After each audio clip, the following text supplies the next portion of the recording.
Bueno, ahí que estamos en silencio aquí, pero no sé, Perla, cómo está todo, qué tal están las cosas allí en México, en la UNAM, ¿verdad? Que estás trabajando, creo.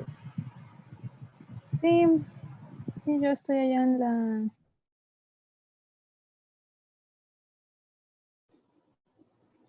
Hola, hola.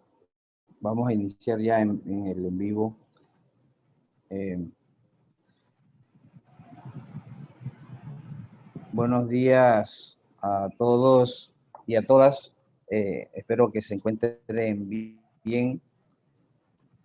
Vamos a iniciar este ciclo de conferencias sobre pensamiento crítico que organizamos desde el Departamento de Filosofía y bueno, agradeciendo la participación de Perla Valero de la UNAM y del colega de la Facultad de Humanidades del Departamento de Filosofía, Kevin Sánchez, que nos acompañará haciendo los comentarios y las preguntas luego de la conferencia de la amiga y profesora Perla.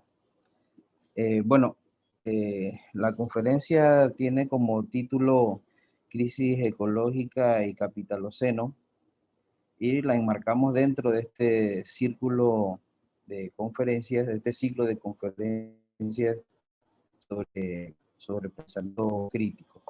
Eh, Perla Valero es licenciada y maestra en estudios latinoamericanos y egresada del doctorado en estudios latinoamericanos también de la UNAM. Actualmente se desempeña como profesora en la Facultad de Filosofía y Letras y en la Facultad de Ciencias Políticas y Sociales de la UNAM. Ha sido docente en la Escuela Nacional de Antropología e Historia. Bueno, sin más, le damos la palabra y le agradecemos haber aceptado esta invitación para que platique un poco con nosotros acerca de este tema sugerente y muy apropiado para los tiempos en que vivimos. Muchas gracias. Muchas gracias, Abdiel.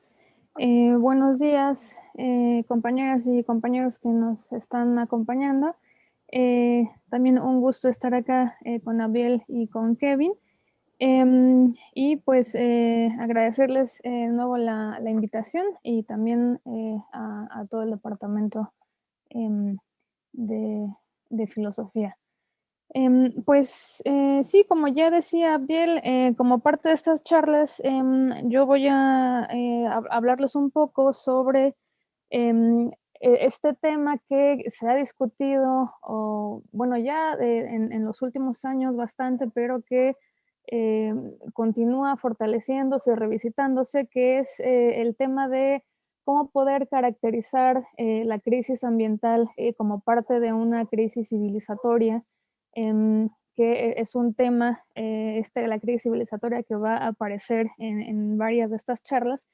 De manera que la propuesta acá fue abordarlo quizás desde el punto de vista medioambiental, que hay toda una discusión precisamente sobre si el pensamiento crítico puede decir algo acerca de este asunto.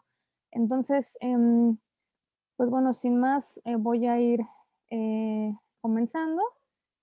Espero no tardarme tanto, e intentaré hacerlo lo más puntual y breve posible. Pues el título de esta pequeña charla, como ven ahí, está como crisis ecológica y capitaloceno, y va a intentar llevar la atención hacia dar algunos apuntes, algunas notas históricas sobre la devastación ambiental, que ya veremos por qué es importante situar esto también históricamente.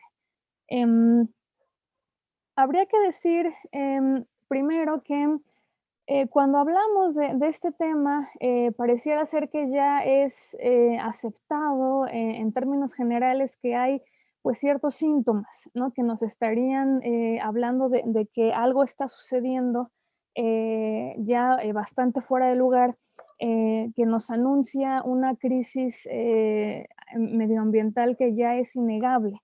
y que pareciera ser que solamente en algunos casos, ¿no? Como sucedía con el expresidente en Estados Unidos, Donald Trump, y cierto pensamiento más conservador estaban negando estos síntomas. Pero en realidad, en términos generales, ya se habla como algo aceptado. Pero vamos a ver que no es solamente un asunto de aceptar o no estos síntomas que nos hablan de una crisis ambiental, sino la manera en la que se le conceptualiza. Y que ahí también hay un asunto político de fondo, ¿no? Bien, ¿cuáles son algunos de estos datos, de estos síntomas de los que podríamos hablar? Son muchísimos, voy a solamente enumerar algunos para introducir el tema. ¿Qué indicadores medioambientales tenemos? Bueno, hay datos que nos dicen que, por ejemplo, desde el año 2016, cada año que le ha seguido se ha vuelto el año más caliente, el año más caluroso. Y eso claro que trae, pues no solamente olas de calor, sino también es un resultado precisamente del cambio climático, también va a implicar ciertos desequilibrios allí también ambientales, y quizás es uno de los síntomas que más podemos sentir de manera inmediata. Pero hay otros que también hemos visto, ¿no? No sé si recuerdan, apenas hace un par de años, por ejemplo, que en Islandia se le hizo un funeral a un glaciar, el glaciar que se conoce como Oka, y que aquí tienen las imágenes de cómo hace algunos años estaba y lo que pues ha quedado en 2019. Se le puso incluso una placa ahí para conmemorar, ¿no? Como en agosto de 2019, y aquí está el dato de a cuántas partículas por millón, pues prácticamente este glaciar había desaparecido, y se deja esta carta como abierta al futuro, esperando que no suceda lo mismo con otros glaciares, con otros hielos perpetuos, ¿no? Con los casquetes polares incluso. Tenemos también otros síntomas igual que han sucedido de manera mucho más aguda en los últimos años, como también la cuestión del aumento de la contaminación, ¿no? En 2016, por ejemplo, acá están unas imágenes que se han vuelto tristemente muy recurrentes, por ejemplo, en ciudades muy industrializadas, como son las ciudades en China, donde ha subido muchísimo la presencia de CO2 en la atmósfera, y donde se ha vuelto algo cotidiano este asunto de las contingencias sanitarias a causa de la contaminación. Aquí donde estoy yo, en Ciudad de México, que también es una de las ciudades también más contaminadas, por ejemplo, en América Latina, también antes de todo este asunto de la pandemia, ya habíamos tenido alerta sanitaria precisamente por la contaminación. Cuando se avisa que ha llegado a ciertos niveles que vuelven peligroso, por ejemplo, que se pueda salir a hacer ejercicio fuera, y se le pide a las escuelas, por ejemplo, que suspendan las clases que acá le llaman de educación física para las y los estudiantes de los niveles de educación básica y media superior, porque les hace daño, ¿no? Y es algo que también afecta a gente con ciertas dolencias, que, por ejemplo, en el caso de los adultos mayores, de las y los ancianos, les afecta también cuando hay estos momentos de contingencia por causa de la contaminación. Otros síntomas que también pues, son innegables y que son quizás de los más visibles es la extinción de las especies.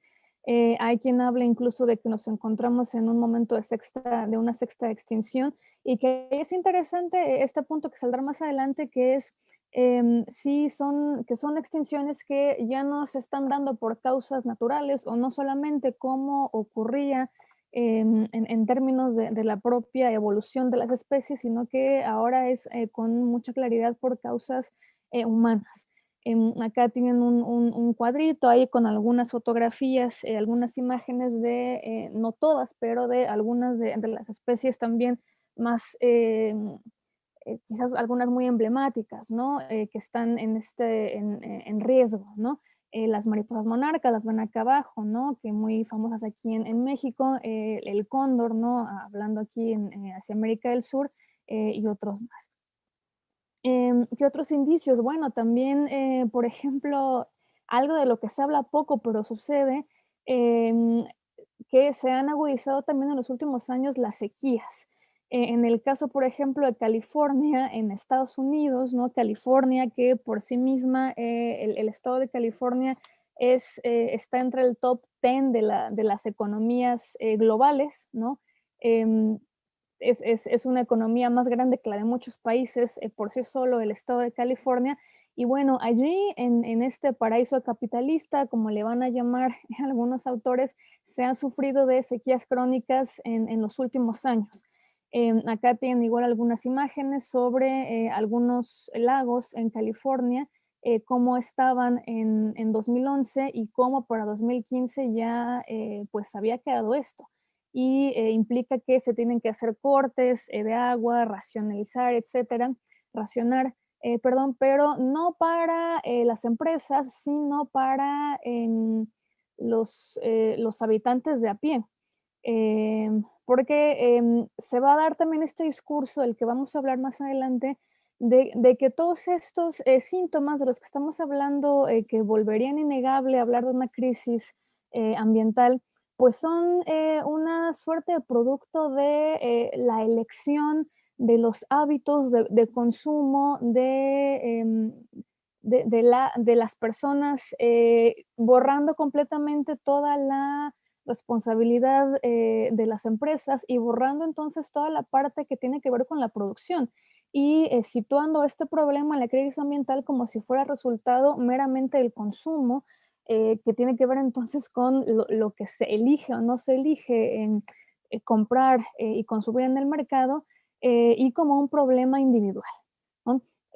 Y eso es un poco también lo que se puede observar en cómo se ha abordado, incluso en el discurso, el asunto de la sequía en California. Y además es muy curioso observar cómo allí las soluciones que son paliativas, meramente que se intentan establecer para resolver este tipo de síntomas, pues son soluciones que también son muy dudosas, que además de paliativas están también pensadas desde un punto de vista quizás muy instrumental, que son evidentemente, y ya hablaremos de eso también más adelante, soluciones capitalistas a un problema capitalista, pero ya hablaremos de eso. ¿Qué hicieron en California, por ejemplo? Bueno, pues se les ocurrió que una manera de evitar que que se evaporara el agua, ¿no? Que quedaba en los mantos acuíferos, pues era llenarlos con unas bolitas de plástico negras, como ven aquí que las están tirando, para que no, el sol, digamos, no le diera a estos mantos que quedaban y se evaporaran. Pero claro, es una solución que no está pensada en cómo afecta a la naturaleza no humana. Porque claro, llenar con estas bolitas lo que queda de estos mantos acuíferos, pues no permite que, por ejemplo, los animales que se alimentan, perdón, que beben agua de ahí lo puedan hacer, o trae también toda una cuestión de afectaciones a la fauna y la flora nativa acuática. Entonces, son problemas que otra vez, como decía yo hace un momento, se están pensando en resolver de forma meramente inmediata, como paliativo, de una manera que no es radical en el sentido de que no va a la raíz del problema y que además siguen muy centradas en una visión antropocéntrica, aunque ya también hablaremos de cómo es problemático ese término.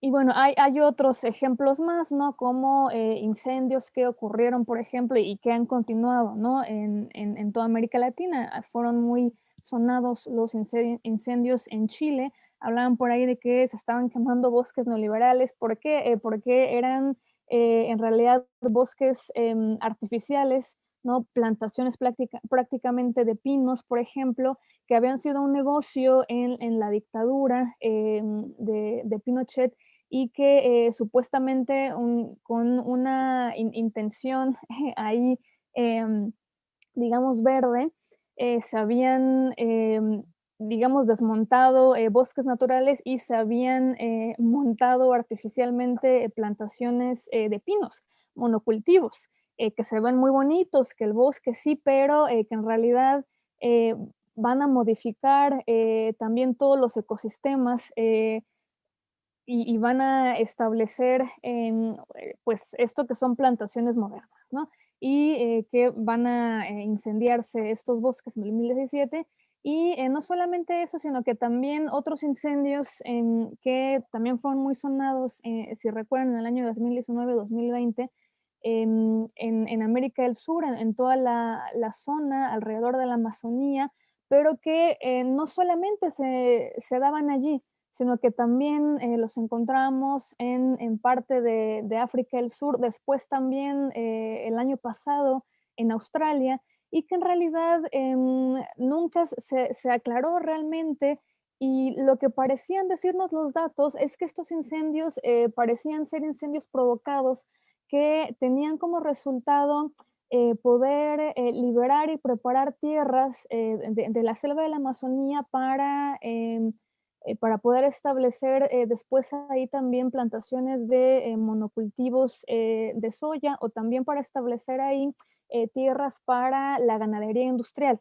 Y lo que después la información que fue saliendo es que en realidad estos incendios son recurrentes, que se hacen cada año. Em, y seguramente seguiremos escuchando más de estos incendios, que no solamente se dan en Australia, en América del Sur, en México también. em, y que en el caso, por ejemplo, de la Amazonía brasileña, los datos nos decían que para el año 2019 se habían contabilizado 74,000 incendios, y que si se comparaban esos datos con respecto al año anterior, 2018, se habían incrementado 83% esos incendios. Y la cosa ahí se puso también muy interesante en términos políticos, si recuerdan, porque ya estaba en funciones Jair Bolsonaro, el presidente de Brasil, en ese momento, y se dio toda una discusión incluso en Naciones Unidas, si no me acuerdo mal, donde el presidente de Francia, Macron, que pues tienen su territorio aquí de la Guyana Francesa, que también forma parte de la Amazonía, pues se sentían con derecho también a opinar, ¿no? Hablando de que la selva del Amazonas es uno de los pulmones evidentemente más grandes, no nada más de Brasil, de los países que tienen selva amazónica y de América del Sur, sino de todo el mundo, pero además porque ellos tienen una colonia allí, que es la Guyana Francesa. De manera que el presidente de Francia empezó a decir que tendría que volverse algo así como una zona protegida, ¿no? La Amazonía, y que estuviera bajo la vigilancia, el cuidado, pues, de países como Francia, ¿no? También de países europeos. Y fue muy curioso cómo Jair Bolsonaro, que aunque es un tipo de derecha que no reconoce no solamente en la pandemia del COVID, sino además que negaba estos incendios, y en realidad no le daba mucha importancia al asunto medioambiental, dijo algo muy curioso, llamó a esas afirmaciones del presidente Macron como un intento de colonialismo. Entonces, híjole, no es que no sea cierto, pero lo estaba diciendo Bolsonaro. Entonces, en realidad, es un problema también muy complejo, que no solamente se queda en este nivel de si se reconoce o no se reconoce el problema ambiental, y quién lo reconoce o quién lo niegan, sino también hay un asunto ahí de colonialismo ecológico, de imperialismo ecológico, del que ya han hablado también algunos autores antes, que no ha desaparecido, ¿no? Y que era muy evidente que hasta el propio Bolsonaro, ¿no? Salió a decirlo. Pero bien, Estos son algunos indicadores, ¿no? De los que podemos hablar. Hay muchos otros, pero son solamente, digamos, para situar la discusión. ¿Y qué nos dicen estos indicadores? Pues, como señalábamos antes, que efectivamente hay una crisis ambiental que es innegable. Y si se fijan, en todos estos elementos que hemos estado mencionando, que si los incendios para liberar tierras para la agricultura y la ganadería industrial, que si las plantaciones de bosques neoliberales, que las sequías en California también muy relacionadas con el uso de agua que hacen las empresas ahí para producir ciertos productos, etcétera. Lo que vemos ahí que hay también como denominador común que ya tampoco se puede negar es la acción humana y cómo pues prácticamente todos estos síntomas y otros más que ya no se pudieron mencionar aquí, pues están siendo en realidad resultado de la acción de los seres humanos. De manera que hay una palabrita que se ha empezado a usar mucho para intentar explicar esto, que es el famoso término del antropoceno.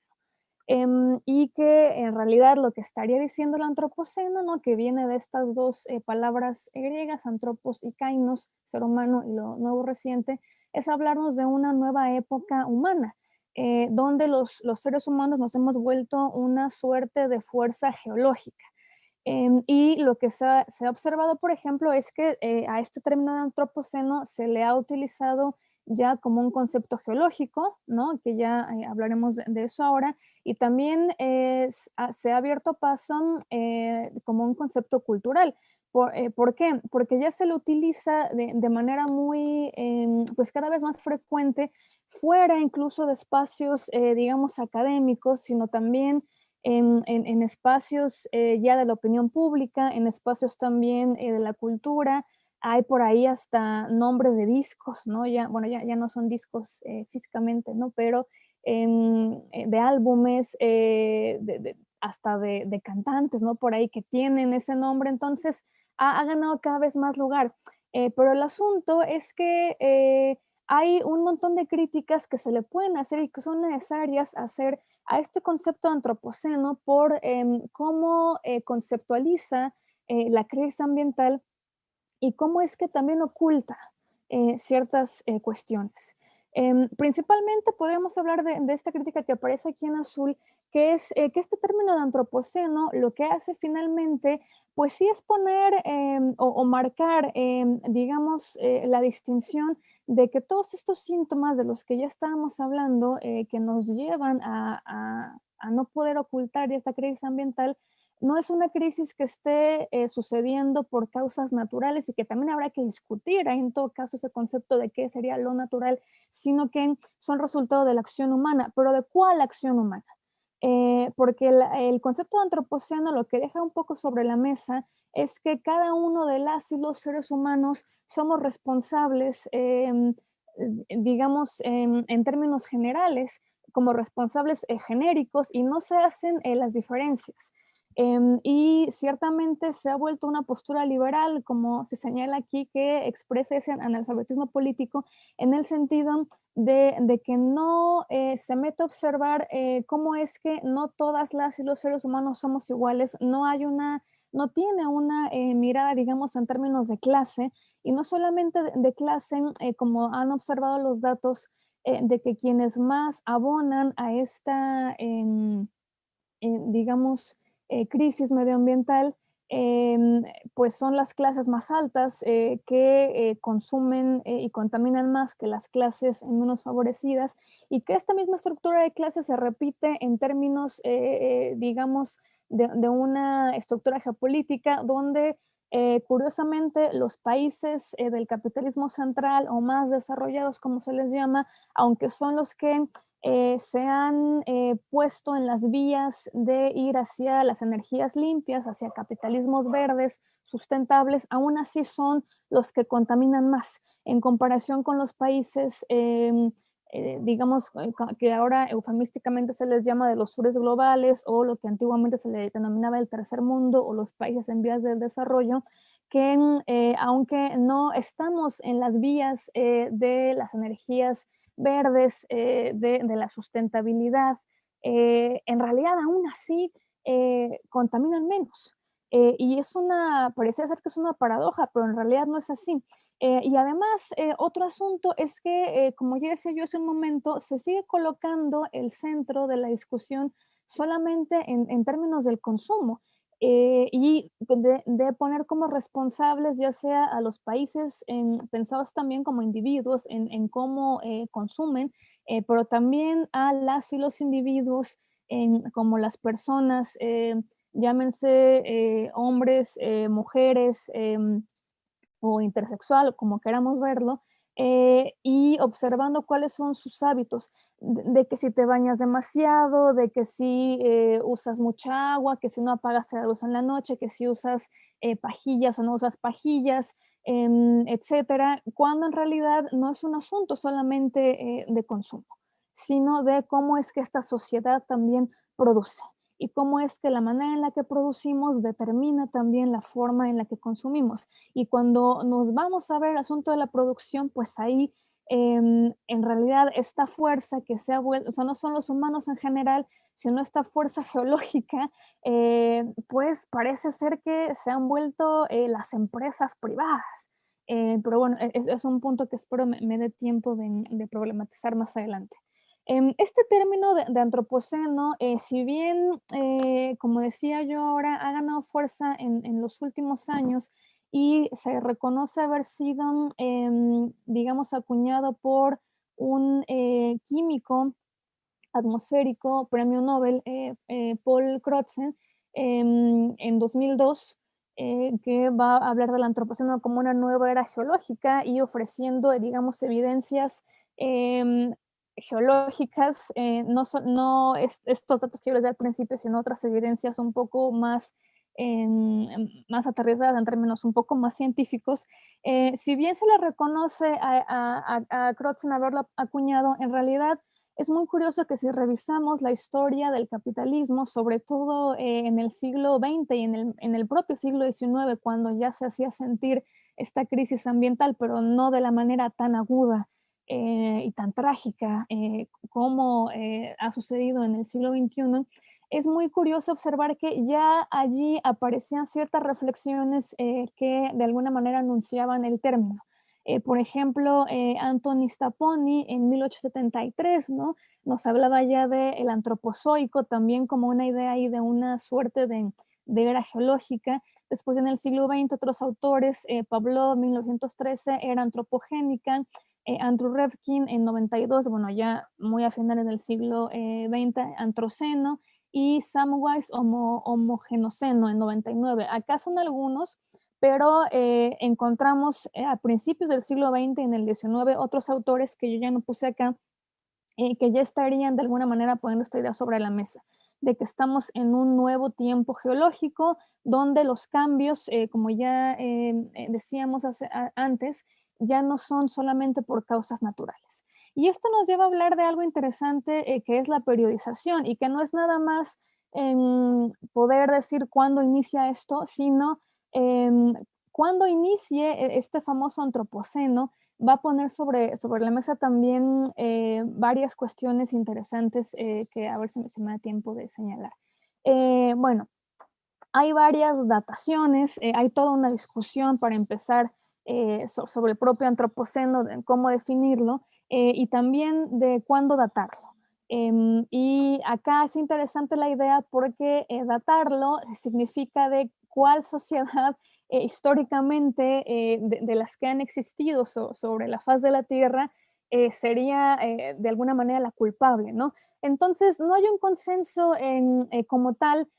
Hay diferentes propuestas. Hay quien va a datar, por ejemplo, el antropoceno como algo que comenzó a ocurrir desde tiempos muy antiguos, en el momento de la revolución neolítica, que sabemos es este momento de la historia de la humanidad en el que se considera que comienza la civilización, en el sentido de que ahí comienza la invención de la agricultura, comienza también la invención de la ganadería, también de las ciudades, estado famosas, del estado mismo, pues, ¿Por qué se considera que hubiese nacido ahí? Bueno, porque con la invención de la agricultura sí van a empezar a haber ciertos cambios que ya no podemos decir que son un producto natural en el sentido de la propia evolución de la tierra, y que tienen que ver con que se van a empezar a poder medir ahí, bueno, evidentemente eso se midió después, que ya se empezaban a liberar gases de efecto invernadero. Y también ya se podía ver que había glaciación de retraso, que había una contracción de los glaciares, que sí es un fenómeno que también puede pasar de manera natural, pero que en este caso parecía ya evidente que era producto pues de la agricultura que empezó a extenderse también, y que eso se pueden considerar huellas detectables en los registros geológicos, y que es una huella muy pequeña, ¿no? Cuando se le compara con las dataciones que se van a hacer del antropoceno moderno, que ya esto sucedería, si ustedes se fijan, hay varias fechas que se proponen no solamente pues ya en la modernidad, sino además que coinciden todas ellas cuando ya tenemos extendido al sistema capitalista. De manera que más bien parecería que pues el asunto va para allá. Y acá, como decía, hay varias dataciones. Hay ciertos autores que van a señalar que ya podemos hablar de cómo se empieza a sentir este antropoceno moderno a partir del siglo XVII, aunque sería un proceso que viene antes, con la conquista y colonización de América. Si bien la conquista de América va a comenzar a fines del siglo XV, todas y todos lo sabemos, los impactos que va a traer la conquista y la colonización van a ser también impactos ambientales, no solamente en lo que ya he estudiado, por ejemplo, alguien como Alfred Crosby cuando habla de la expansión biológica de Europa y cuando pone atención en cómo junto con los conquistadores llegaron también animales, llegaron también microorganismos, llegaron también bacterias, virus, y que pues todo eso tuvo un impacto evidentemente en las poblaciones nativas, no solamente humanas, sino también en la flora y en la fauna, incluso en los propios microorganismos, no solamente hablando ahí, por ejemplo, de la epidemia de viruela, algo que ahora nos parece algo con lo que nos podemos relacionar más, ¿no? A raíz de todo lo que ha sucedido con la pandemia de COVID, sino también pues cómo van a estos animales, esta fauna, por ejemplo, y la flora, van a sustituir también a la fauna y la flora nativa. Y esto pues va a traer también desequilibrios ecológicos, por supuesto. Pero no solamente eso, no solamente hablamos de este imperialismo ecológico que ya había señalado Crosby, sino también que va a haber un efecto que va a dejar una huella también ya en términos geológicos. Y es que con la gran hecatombe demográfica, con los millones de indígenas que murieron o fueron asesinados por la guerra o por los trabajos forzados, por la esclavización indígena, y además que murieron por la viruela y por otras enfermedades también que se volvieron epidémicas como la influenza, también el tifo, la sífilis, etcétera, que fueron traídas también. Esta hecatombe demográfica, lo que fue brutal, se habla de 50 millones de personas, también lo que trajo como consecuencia fue liberar tierras que antes se cultivaban y que ahora ya no había quien las cultivara, y que volvieron a convertirse en bosques y selvas. Y claro, como hubo esta reconversión, por decirlo así, de las tierras de cultivo hacia bosques y selvas, eso hizo que se produjera más CO2, y eso se puede, los científicos lo pueden medir. De manera que ya cuando llegamos a principios del siglo XVII, se puede notar un incremento de CO2. Y claro, otra vez, eso no necesariamente es que sea algo negativo, sin embargo, lo que sí nos habla es ya cómo por una acción humana empezamos a notar ciertos cambios que dejan una huella geológica incluso, ¿no? Entonces, ese es un antecedente importante. Aunque quizás se le ha puesto más atención como un momento para datar lo del antropoceno, ya en el siglo XVIII, finales del XIX, con la famosa y mal llamada revolución industrial, ¿no? Porque sabemos que ahí pues van a empezar a utilizarse también los combustibles fósiles, particularmente el carbón, y que eso va a empezar a dejar también un impacto ambiental de muy larga duración, que no voy a meter más en el tema porque no va a dar tiempo. Hay también otros indicadores de algunos científicos que se han ido a estudiar, por ejemplo, cómo es que podemos encontrar ya presencia de plomo en la Antártida, que era un de los últimos sitios, digamos, que fueron a los que llegaron los seres humanos, que la Antártida se empezó a ver exploraciones en el siglo XIX, ¿no? A finales, y se fueron a estudiar algunas de estos hielos que coincidían con ese momento en el que llegaron las exploraciones, como no sé, las de Amundsen, por ejemplo, a la Antártida, y los científicos pudieron ahí darse cuenta que para 1889, antes de que hubieran llegado las expediciones de los seres humanos que van a llegar por ahí ya de 1911 más o menos, ya estos hielos de la Antártida ya tenían niveles de plomo altísimos. Y de hecho, en este periodo que va de 1889 a 1925, se encuentran de los niveles de plomo más altos que podemos encontrar en la Antártida, ¿no? Entonces, es otro indicador que ya se vuelve una huella también geológica, como mencionábamos. Y finalmente, quizás el último indicador ahí para hablar de cuándo datar el antropoceno y donde a lo mejor sí lo han aceptado más los científicos, es decir que el antropoceno comenzaría en el siglo XX, particularmente después de la Segunda Guerra Mundial, en este periodo que se le ha dado en llamar la Gran Aceleración. Y teniendo ahí como hito, pues, las bombas atómicas que fueron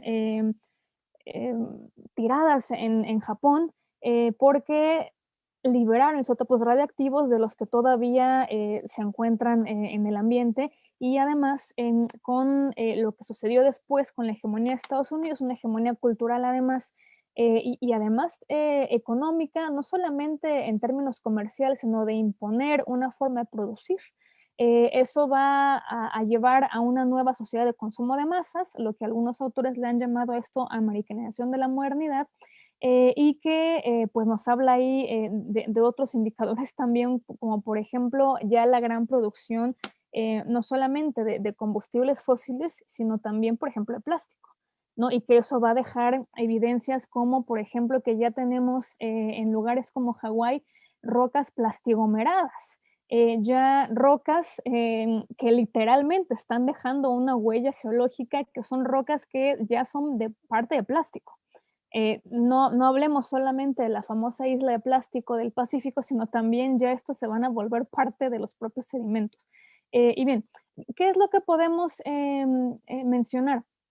Que en realidad los datos lo que nos están diciendo es que si bien es cierto que desde que los seres humanos existimos, sí hemos dejado una huella ecológica, por supuesto, y esto se puede ver, por ejemplo, aquí con las emisiones de CO2, en realidad em, estas se dispararon desde que existe el capitalismo. O sea, no podemos decir que todas las sociedades humanas históricamente hayan tenido la misma huella ecológica, que también es un concepto muy problemático hablar de huella ecológica. Acá se ve más claro, estas son gráficas de la NASA, acá se ve más claro cómo en realidad, si se fijan, antes de 1850, de la revolución industrial, pues es muy chiquita los picos de CO2, que no son ni siquiera tan perceptibles y que en realidad es a raíz de este momento cuando se van a disparar. Entonces, acá se vuelve problemático hablar de qué es la humanidad en general históricamente la que ha llevado a esta crisis ambiental, como plantean las y los teóricos del antropoceno, sino que más bien estaríamos hablando de una humanidad en específico y en realidad de relaciones sociales en específico y que tienen como sello, como apellido, relaciones sociales capitalistas, y donde en realidad ha sido el propio capital el que nos ha llevado a esta crisis ecológica. Y estoy llegando a los últimos minutos, me faltó un montón, pero voy a ir cerrando para no pasarme. Bien, hay esta frase de unos científicos, Richard Leakey y Roger Lewin, que son partidarios de esta idea del antropoceno, que quisiera leer para ir cerrando, que ellos dicen esto. El Homo sapiens sapiens está maduro para ser el destructor más colosal de la historia, solo superado por el asteroide gigante que chocó con la Tierra hace 65 millones de años, barriendo en un instante geológico la mitad de las especies de entonces. Y es que es muy complicado, digamos, allí hacer este símil, de decir que todas y todos los seres humanos podemos ser este equivalente de este asteroide que desapareció a los dinosaurios y que, por cierto, cayó en Yucatán, en lo que hoy es México, ¿no? En la península de Yucatán. Y aquí, pues hay autores como el propio Renan Vega, que tiene colombiano este libro de Capital Oceano, pero otros autores también que han entrado en este debate, como Jason Moore en Estados Unidos, por ejemplo, que se preguntan esto, bueno, ¿es la humanidad en general o es el capital en específico? De manera que lanzan una crítica precisamente desde el pensamiento crítico a esta idea del antropoceno, porque oculta todas estas cosas que ya señalábamos. Bien, de manera que si hablamos del capitaloceno como el punto de llegada de todo esto que se venía diciendo antes, tenemos que considerar varios asuntos, ¿no? Primero, que es fundamental politizar la relación humanidad-naturaleza, pero no solamente politizarla, sino también observarla en términos históricos. Porque como ya decíamos, no es la misma manera en la que las sociedades no capitalistas, aunque sí tuvieron también, por supuesto, o tienen su huella ecológica, que no me gusta usar ese concepto, pero bueno, lo dejaremos ahora, lo usaremos por razones ahí didácticas. No es el mismo impacto el que tienen o han tenido estas sociedades no capitalistas a la sociedad moderna capitalista que conocemos. Si bien es cierto que otras sociedades sí tuvieron también sus crisis ecológicas, cuando hablamos, por ejemplo, no sé, qué les gusta de los griegos antiguos, que se acabaron los bosques y que por eso tuvieron que empezar a construir sus edificaciones y sus esculturas ya no con madera, sino con mármol, porque se habían acabado la madera de sus bosques. O si hablamos, por ejemplo, de sociedades, por ejemplo, en Mesoamérica, y me voy a referir a lo que hoy es México, porque es lo que conozco más, sociedades como la cultura de Teotihuacán o, por ejemplo, los propios mayas antiguos, que son sociedades que entraron en crisis y que tuvieron que abandonar las ciudades porque se dio una crisis ambiental.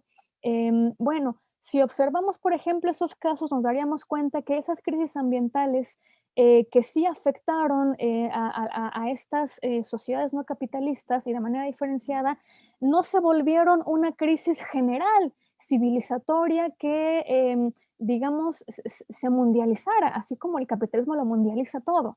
Y además no eran tan dramáticas, no produjeron estos efectos que mencionábamos al principio. No, sí, claro que tuvieron su impacto también, pero no tienen este impacto tan dramático, ¿no? No van a tener este impacto de producir estas rocas plastiglomeradas, isótopos radiactivos, de dejar ya huella, por ejemplo, en la producción de plástico, de concreto, de aluminio, que van a ser problemas ahora en el siglo XXI, de alterar sedimentos a través de lo que deja la agricultura industrial a gran escala. No han incidido en una pérdida de la biodiversidad tan aguda como la que estamos viviendo, y que esta pérdida de la biodiversidad también ha incidido en que tengamos epidemias de manera cada vez más frecuente y de manera cada vez también pues más aguda. Hay datos antes de que se diera todo esto del COVID que ya nos decían que desde los años 80 del siglo XX, cuando se ha agudizado más toda la crisis ambiental, se cuadruplicaron la presencia de enfermedades zoonóticas, es decir, por contagio entre animales no humanos y humanos, que tiene mucho que ver con cómo va avanzando la frontera de la agricultura industrial y de la ganadería industrial, que son también indicadores que hay que ponerle atención. De manera que no hay que pensar que existe una relación en general, humanidad-naturaleza, sino es una humanidad en específico y una naturaleza en específico, ¿no? Históricamente. Y que también pues hace necesario, como han hecho algunos de estos autores, como Jason Moore, de introducir el discurso crítico, pero particularmente el discurso crítico de Marx, de la crítica de la economía política, ¿no? Donde hay muchas pistas y ya algunos asuntos que están planteados en la obra de Marx, por ejemplo, que nos pueden dar luz sobre esta cuestión. Y hablar del capitaloceno entonces como la época del dominio, no de los seres humanos en general, sino del gran capital, ¿no? Que nos lleva también a considerar otras cosas, como esto que ya mencionamos, que no hay una humanidad en general, sino en específico, ¿no? Relaciones históricamente determinadas, y sobre todo, y aquí me quisiera detener para cerrar, la relación humanidad-naturaleza no se da de manera directa, sino que se da mediada por el capital. Y también otro asunto que habría que considerar, como ya había señalado, es pensar la unidad producción-consumo y no quedarnos solamente en la parte del consumo. Y quisiera cerrar con esto. Hablar ya de capitaloceno nos llevaría a un montón de reflexiones que no va a dar tiempo, pero que donde podemos observar cómo es que sí nos dice mucho y sí puede sostenerse toda esta propuesta del capitaloceno, es simplemente con observar que los tiempos de la naturaleza no son iguales, no empatan con los tiempos del capital. Porque para que se pueda dar este ciclo de negocios en el que tenemos al dinero que pone mercancías, fuerza de trabajo, medios de producción que pasan por un proceso de producción para producir una mercancía y de nuevo realizar la ganancia y volver a hacer el ciclo, para que esto se sostenga y para que la ganancia se incremente cada vez más, este ciclo tiene que acelerarse. Y claro, el aceleramiento de estos ciclos de negocios, de estos ciclos económicos, no empata con los tiempos de la naturaleza. No se pueden esperar a que se regeneren los bosques, a que, no sé, digamos, los cultivos se desarrollen en sus tiempos naturales, sino que este principio de aceleración va trastocando todo y va produciendo su propia esfera. Va trastocando la litosfera, la atmósfera, la hidrosfera, la biosfera y va produciendo una capitalosfera, por decirlo con esos términos. Y esto nos habla de que el capital produce, así como produce una sociedad históricamente, también produce su propia naturaleza históricamente.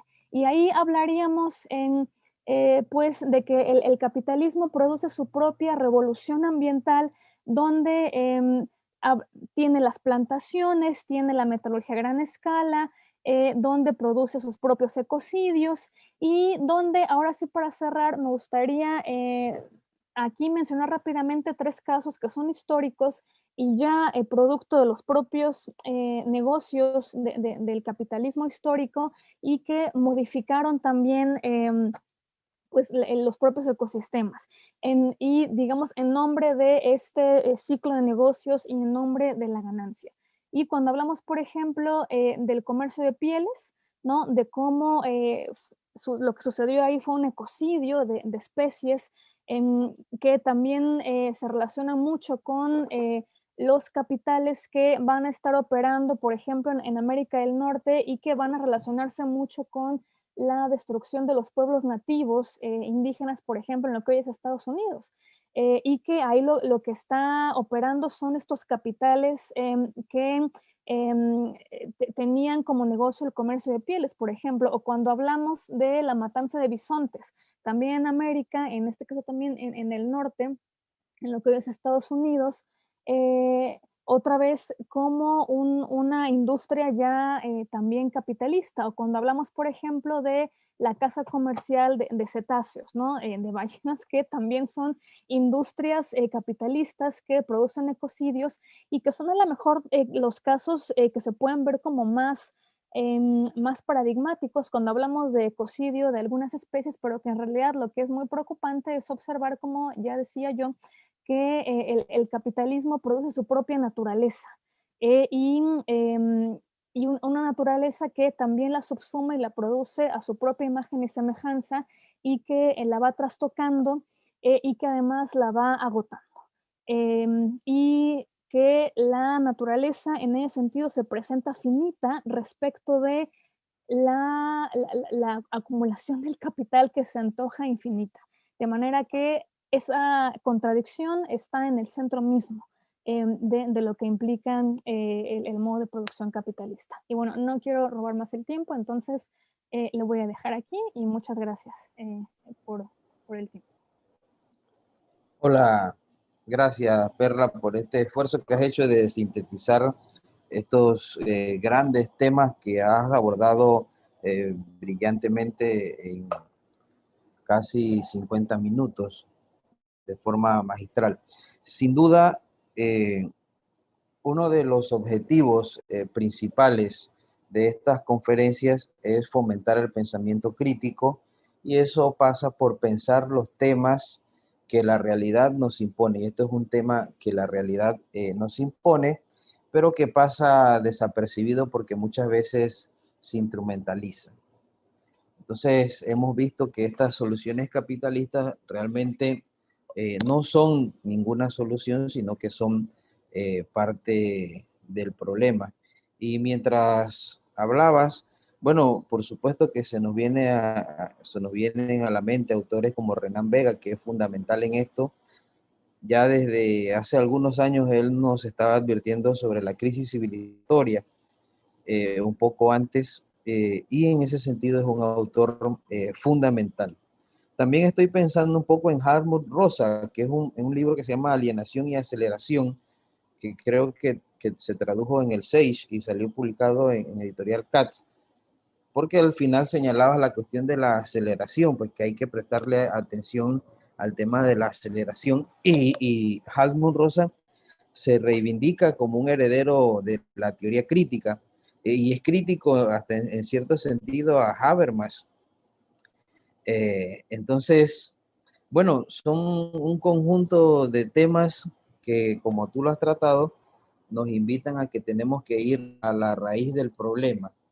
Y eso nos invita a que seamos radicales en nuestra forma de pensar. Radicales significa ir a la raíz del problema.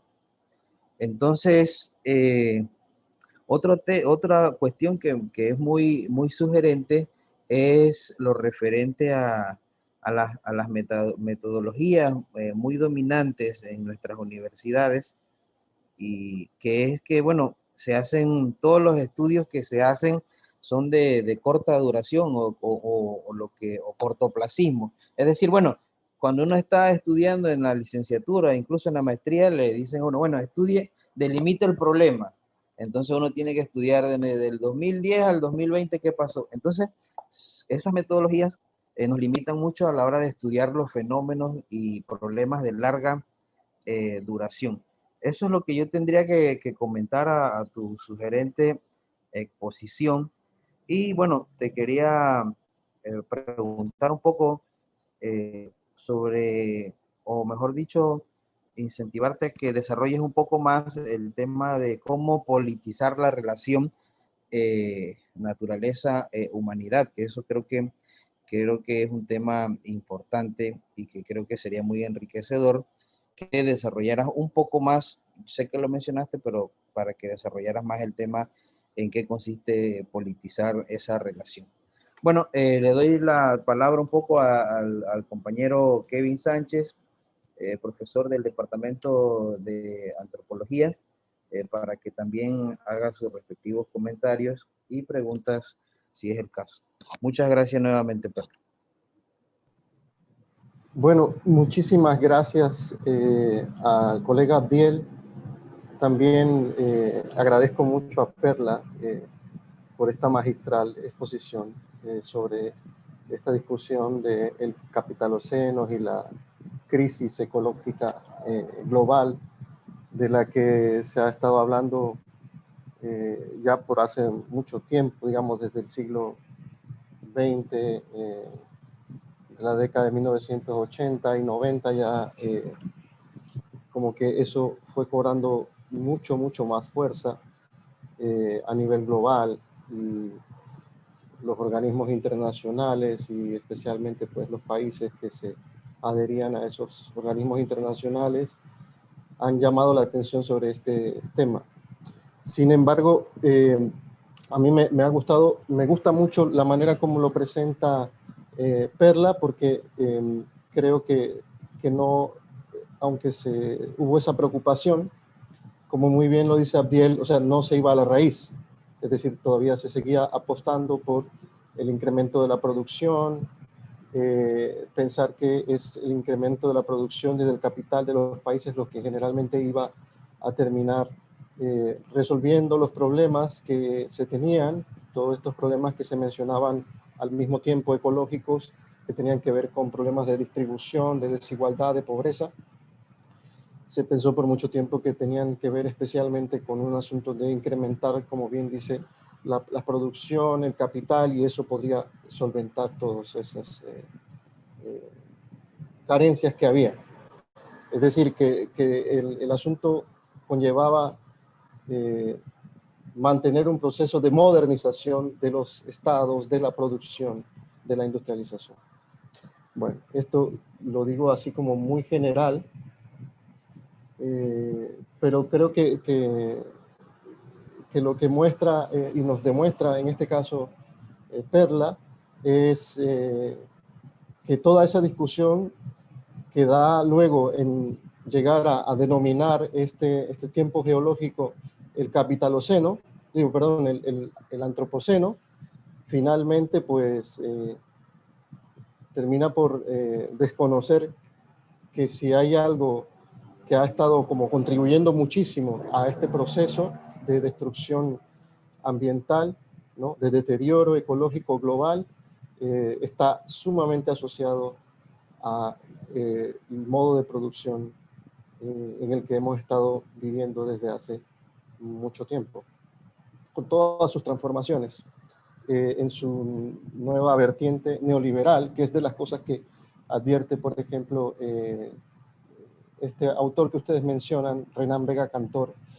que habría que incluso llamar a esto algo así como guerras, como criminales de guerra, que tendríamos que llamar, porque esta responsabilidad que se quiere atribuir en general a todo el mundo, pues resulta que no es tan cierto como lo intentan hacer ver, y que realmente hay muchos que tienen más alta responsabilidad que otros, ¿no? Y a eso Vega Cantor le llama que hay crímenes de guerra, y hay crímenes ecológicos, crímenes ambientales que se han producido. Bueno, ese quizás no es todo el campo que quería yo abordar. Bueno, cuando estaba explicando Perla sobre el término de de antropoceno, yo me acordé por un trabajo que hemos estado haciendo para otros temas, de eso de que se le atribuye, como bien lo dices, a este químico, Sanz, pero que había sido ese término ya más bien utilizado por el biólogo Eugene Stone. Entonces, más bien como que la fama de premio Nobel del otro señor ayuda a que se le atribuya a él el término. En todo este tema de la geopolítica del conocimiento, fíjense, pues como también en el mismo concepto de antropoceno también se puede notar básicamente. Bueno, yo creo que hay un asunto que me parece importante mencionar también, y es el de, ya reconociendo que el término antropoceno se puede quedar muy corto porque intenta más bien distribuir la responsabilidad del deterioro ecológico a la humanidad, como si todos fuéramos realmente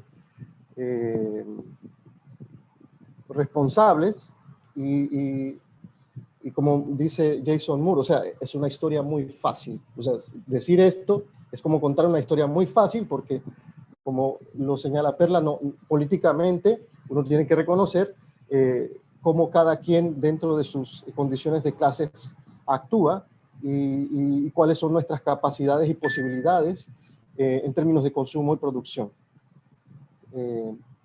Pero eso está muy bien verlo a nivel de la lógica propia del sistema en el que nos encontramos. Pero yo creo que la advertencia también de la crisis ecológica, y aquí quizás lo digo ya como parte de mi campo en el área de la antropología, viene también desde otras visiones, ¿no? Desde otras propuestas, formas y estilos de vidas, otros mundos, que dentro del propio desarrollo del capitalismo siempre se vieron como cosmovisiones como que no estaban muy actualizadas sobre el mundo en el que estamos viviendo.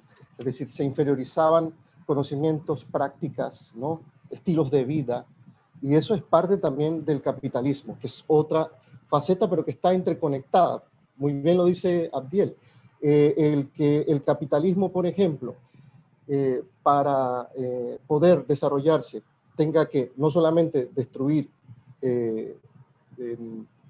la naturaleza, o lo que llamamos naturaleza, o lo que concebimos como naturaleza, sino que también lo hace a partir de la diferenciación racial, que es una faceta importante. Eso también tiene que ver con, me parece a mí, cómo se inferiorizan conocimientos, prácticas y estilos de vida.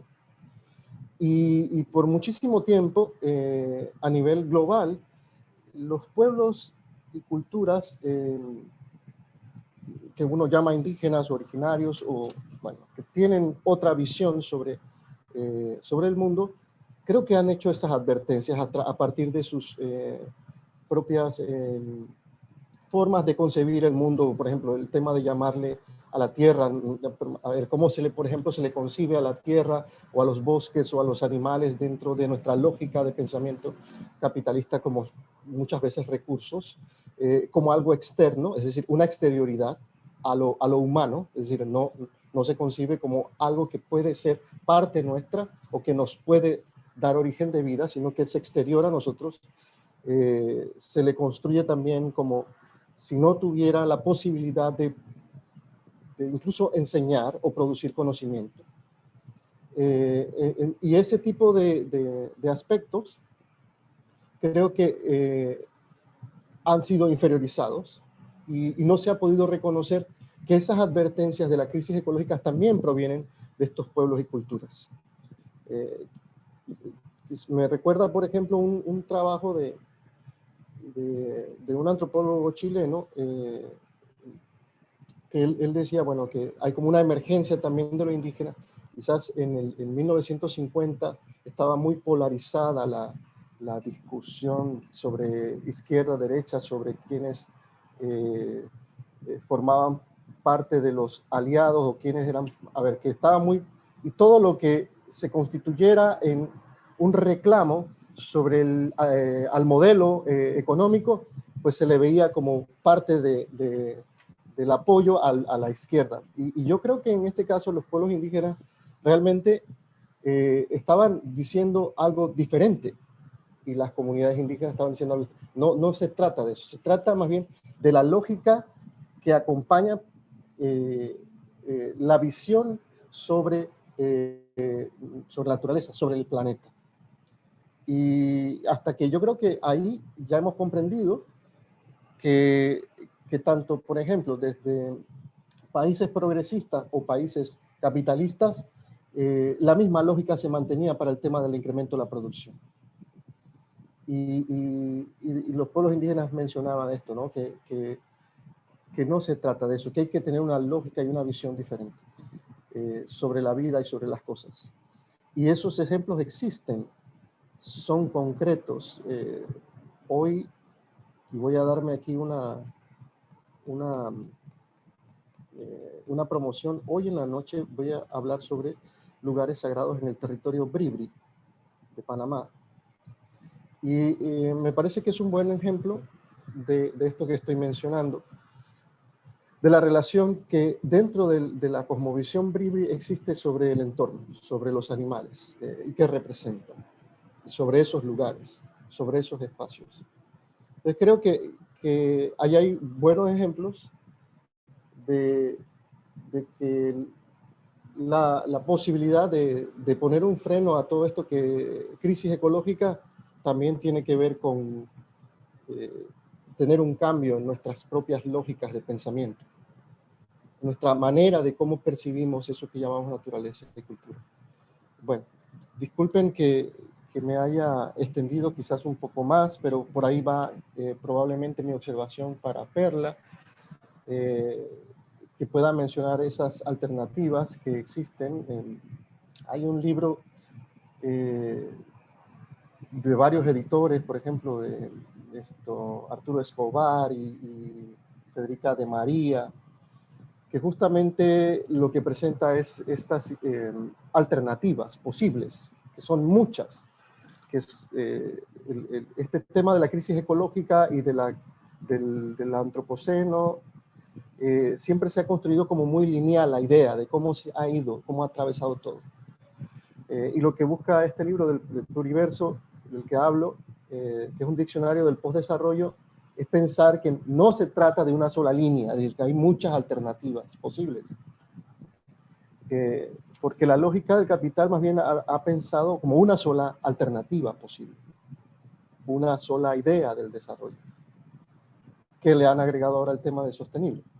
Bueno, no me extiendo más. Muchas gracias, Perla, por ilustrarnos y ponernos al día con algunos temas. Gracias. Pues muchas gracias a ustedes, compañeros, sobre esto que ya señalaban y que por eso son muy ricos estos espacios para, porque por supuesto los temas no se agotan, ¿no? Allí y ustedes han puesto muy importantes elementos ya sobre la mesa para incorporar, para considerar. Yo quizás para no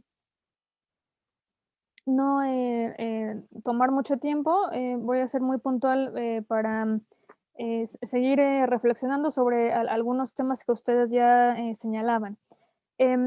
Sobre lo que decía Abdiel hace un momento, es cierto que hay esta visión, como decía él, muy cortoplacista, ¿no? De si hay que delimitar los temas, etcétera, y que también nos hablan de una cierta manera también neoliberal, que ustedes ya sacaban ese término, en la que la propia academia y la propia ciencia también se ha producido, ¿no? Que exige que la investigación se haga de una cierta manera y que exige pues estos tiempos que también son tiempos del capital, ¿no? Que también se introducen finalmente en la propia producción académica, ¿no? Y claro, esa visión de corto plazo, como muy bien decía Abdiel, no nos deja ver que cuando hablamos de estos asuntos, por ejemplo, que tienen que ver con la crisis ambiental, pues son necesariamente de larga duración. Y creo que eso sería un punto a considerar sobre lo que mencionaba Abdiel, de cómo politizar la relación humanidad-naturaleza, ¿no? Creo que primero dándole esta historicidad, porque cuando observamos la historicidad de esa relación, nos damos cuenta que la manera en la que nos relacionamos con la naturaleza hoy, pues no siempre ha sido así. Y cuando historizamos nos salimos de eternizar estas relaciones humanidad-naturaleza o de naturalizarlas, ¿no? En el sentido de pensar en que no hay otras alternativas o que no las hay aquí y ahora hoy, como ya lo decía Kevin, o que no las ha habido también históricamente, ¿no? Que el capitalismo vaya, no siempre ha estado ahí, es también histórico y eso ya abona a pensar de una manera mucho más política esa relación naturaleza y humanidad. Y algo más que abonaría cómo politizar esa relación, como ya decía Abdiel, es ahí a lo mejor retomando algunas ideas de Jason Moore, que nos dicen, bueno, no tendríamos que pensar humanidad y naturaleza como estas dos culturas que están opuestas, sino que en realidad, por ejemplo, Jason Moore habla de pensar más bien a la humanidad en la naturaleza, porque esta relación que está íntimamente puesta, que una correlaciona a la otra, en realidad ha estado allí. Y un poco lo que dice también Jason Moore, que me parece muy importante para asumir esa politización, es que tendemos a hablar, pues sí, de naturaleza como algo separado, ¿no? Por acá está la naturaleza, por acá está la humanidad. Y dice Jason Moore, no, somos humanidad en la naturaleza, pero además cuando hablamos de naturaleza habría que incluirnos. Él, por ejemplo, habla de naturaleza extrahumana cuando se refiere, bueno, creo que queda claro, ¿no? Con la idea, naturaleza extrahumana y naturaleza humana. De manera que cuando nos dice que el capitalismo tiene su propio régimen ecológico que explota la naturaleza, nos está explotando tanto al propio trabajo vivo de la naturaleza humana como a la naturaleza extrahumana. Entonces, asumir esa idea también de que a la naturaleza se le explota, también nos lleva pues a politizar esta relación, ¿no? Eso también sería interesante si hablamos del capitalismo en términos también históricos, de que podemos hablar de él como una civilización que produce, sí, su propia cultura material, su propia naturaleza histórica, como ya decíamos, y también que es una civilización que quizás, a diferencia de otras, em, tiene dimensiones geológicas ya muy claras, ¿no? Entonces, creo que toda esta visión histórica y esta visión también de no vernos abstraídos o separados y separadas respecto de la naturaleza, sino asumir que estos crímenes ecológicos que ya decía Kevin, siguiendo a lo que propone Renan Vega, estos crímenes ecológicos no están sucediendo sobre una naturaleza que es ajena a nosotros o a nosotras, sino también están sucediendo en contra de nosotras y de nosotros mismos como parte de esa naturaleza, ¿no? Eso habría que asumirlo quizás para hacer esta politización. Y también sobre este tema de cómo politizar, bueno, ya no me dio tiempo de mencionarlo, pero hay también, por ejemplo, algunas autoras desde una visión más ecofeminista que van a decir, no solamente hablaríamos de un antropoceno o de un capitaloceno, sino de un faloceno, ¿no? Un poco señalando que cuando surgen la civilización es una civilización patriarcal, ¿no? Van a decir, y que ahí también hay ciertos elementos de cómo no solamente politizar este asunto de la civilización, perdón, de la crisis medioambiental, sino también meter estos elementos que ya decía Kevin, de cómo también se da un ordenamiento en esa civilización capitalista, no solo en términos raciales, sino también en términos de género, ¿no? Y que efectivamente hay afectaciones ambientales que van a sentirse de manera diferenciada entre los pueblos, por ejemplo, racializados y también sobre las mujeres, ¿no? Que es toda una crítica ahí, por ejemplo, por parte de los ecofeminismos. Sobre esto que mencionaba Kevin, que me parece muy importante, de pensar que hay otros paradigmas posibles, ¿no? Fuera de estas visiones que pensaban el desarrollo y la modernización como la única forma de desarrollo posible. También me parece que es un tema muy importante retomar estas cosmovisiones de las que ya nos hacía énfasis Kevin, de otros conocimientos, prácticas y otros estilos de vida, y que ahí también, por ejemplo, si metemos esta dimensión histórica, observaríamos que estas resistencias, por ejemplo, indígenas, que las encontramos, por supuesto, desde el siglo XVI, ¿no? Que han estado allí. En realidad no son solamente resistencias políticas y culturales, sino que también, un poco ya lo decía Kevin, son resistencias frente a la ecología mundo capitalista que se va imponiendo, y son resistencias que están en defensa de otras formas de regímenes ecológicos, ¿no? Que eso habría que pensarlo también de esa manera, ¿no? Y que son resistencias que han estado allí, que han estado haciendo también una crítica finalmente hacia esta, eh, esta ecología que el capitalismo impone, y que son voces que no se les escucha, ¿no? Un poco ya lo decía también Kevin, con el ejemplo del concepto de antropoceno, que sí, aunque lo utilizaban ya otros científicos, hasta que llegó uno que tenía premio Nobel, ¿no? Es cuando se le empezó a hacer caso, ¿no? De manera que sí, hay un asunto de geopolítica del conocimiento, pero también de colonialidad del saber, ¿no? Que ese es un punto ahí interesante, y que también finalmente a estas comunidades indígenas, a estas comunidades afrodescendientes, comunidades racializadas, también se les ha explotado apropiándose de estos conocimientos tradicionales que ahora se pueden empaquetar y vender como productos también para el consumo, o que se apropian de estos conocimientos para patentarlos, de manera que hay un despojo también ahí en el que no podemos hacer esta diferencia, ¿no? Que ha hecho el propio capitalismo o la propia ciencia producida bajo estos paradigmas muy instrumentales, de que por acá está la humanidad, por acá está la naturaleza, sino que en realidad vamos juntas, ¿no?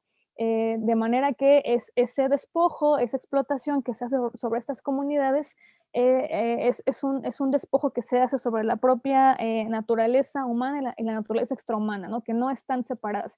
Es decir, que en lo concreto, en la realidad efectiva, no están separadas, ¿no? Porque claro, esta separación entre humanidad y naturaleza, y con eso cerraré mi comentario, también le ha sido muy funcional a este pensamiento verde, que ya lo mencionaban también ustedes, que nos quiere convencer de que hay una posibilidad que sería supuestamente alternativa y que en realidad no lo es, de un capitalismo verde y sustentable, ¿no?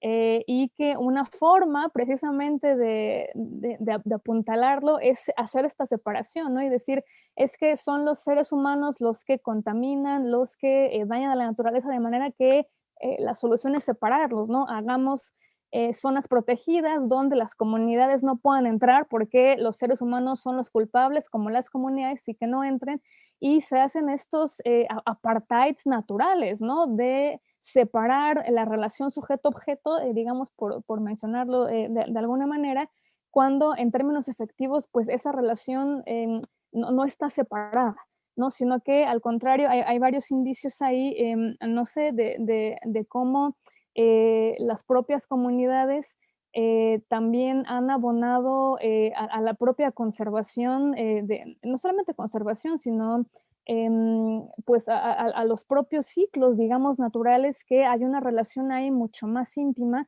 y que hacer esa separación nos lleva más bien a estos fascismos ecológicos, ¿no? Que están siendo muy apuntalados también por las derechas, porque el tema medioambiental pues es un tema que, como ya lo decía Kevin, desde el pensamiento crítico quizás al movernos bajo estos paradigmas de la industrialización se dejó un poco de lado, y es un tema que lo empezó como a ganar de alguna manera el pensamiento de derecha, y habría que volver a disputar ese espacio, que yo estaría de acuerdo completamente con Kevin. Las comunidades digamos, ya habían asumido eso, pero no se les escucha, ¿no?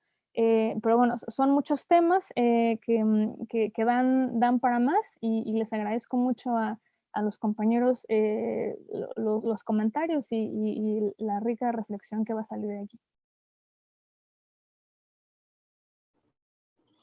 Hola, bueno, nuevamente gracias por aceptar la invitación y sin duda gracias a todos los que participaron en este live. Es un tema sugerente y creo que quedará aquí grabado para seguir dialogando. Gracias a Kevin también por su tiempo y bueno, de parte del Departamento de Filosofía, muchas gracias Perla por tu tiempo.